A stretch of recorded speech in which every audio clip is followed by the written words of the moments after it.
আসসালামু আলাইকুম। আজকে আরেকটা শপিং ব্লগ নিয়ে আসলাম। তো আজকে আমি জুনায়েদ জামশেদে চলে আসলাম আমার নিজের জন্য একটা ড্রেস কিনতে। কারণ জুনায়েদ জামশেদ আমার সব সময় ফার্স্ট প্রায়োরিটি থাকে, যাতে ওইখান থেকে আমি আমার পছন্দ মতো জামা কাপড় কিনতে পারি। বাট ওইখানে আমি আমার পছন্দের কোনো জামা না পেয়ে আরেকটা শপে চলে আসলাম। আর এইখান থেকে এর আগেও আমি অনেক জামা কাপড় কিনেছি, খুবই সুন্দর। আর আজকেও আমি ওখান থেকেই কিনলাম।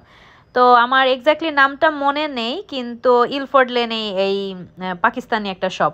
তারপর নাভিয়া খুব হাংরি ফিল করছিল, তাই ওকে একটা চিপস কিনে দিলাম। তারপরে আমরা আবারও চলে আসলাম ইলফোর্ড শপিং মলের ভিতরে। এসে আমি একটু হেয়ার ব্যান্ড খুঁজছিলাম নাভিয়ার জন্য, যার জন্য ক্লেয়ার্সে আসলাম। ওখানকার হেয়ার ব্যান্ড খুবই সুন্দর। আর কিছু আমি নোজপিনও দেখছিলাম নতুন কোনটা নেওয়া যায়। তারপর ওইখান থেকে হেয়ার ব্যান্ড কিনে নেক্সটে চলে আসছি নাভিয়ার জন্য ড্রেস কিনতে।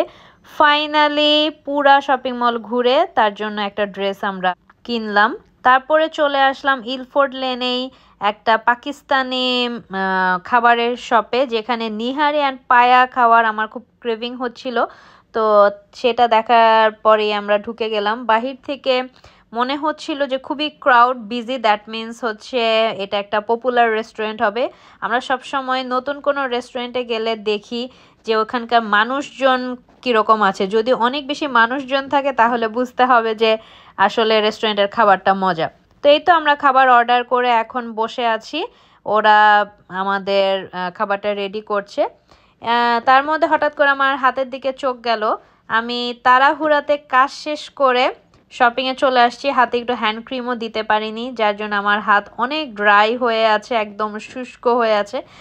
আর আমার নখ দেখে কেউ হাসবেন না, আমি প্রচুর নখ কামড়াই। আমার খুবই বাজে একটা হ্যাবিট, ছোটকাল থেকে এটা আমার খুব বাজে একটা হ্যাবিট, যার জন্য আমি কখনো নখ বড়ই করতে পারি না।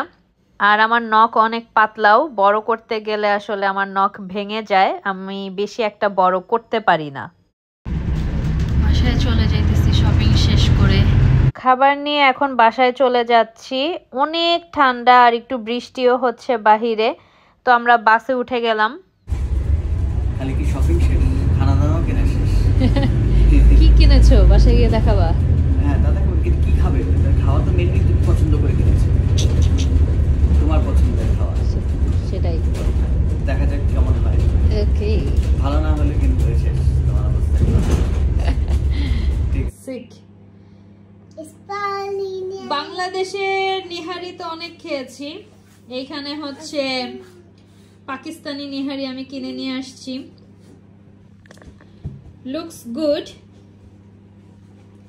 তো ওরা পায়াও সেল করে, নিহারিও সেল করে। তো আমি একটু পরে এটা ডিফারেন্স বলতেছি। আর এইখানে নান কিনে নিয়ে আসছি, প্লেন নান।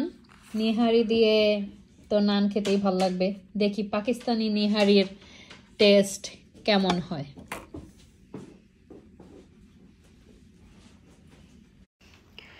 পাকিস্তানি নিহারি আর বাংলাদেশি নিহারির মধ্যে আমি ডিফারেন্ট বলি। বাংলাদেশে আমরা যেটাকে নিহারি বলি হচ্ছে পায়া, পায়াটাকে আমরা নিহারি বলি।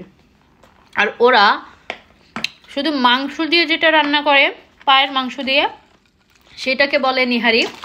আর বোন সহকারে যে মাংসটা থাকে সেটাকে বলে পায়া। তো টেস্ট বাংলাদেশের থেকে ডিফারেন্ট। বাংলাদেশের নিহারি আর একটু পাতলা হয়, ওদেরটা একটু ঘন, কিন্তু মজা, খুবই মজা। আমি দেখাই একটু, এই যে এইরকম ওরা হচ্ছে পায়ের মাংসটা দিয়ে নেহারি করেছে। আর যেটাকে পায়া বলে সেটা হচ্ছে হাড্ডি সহকারে।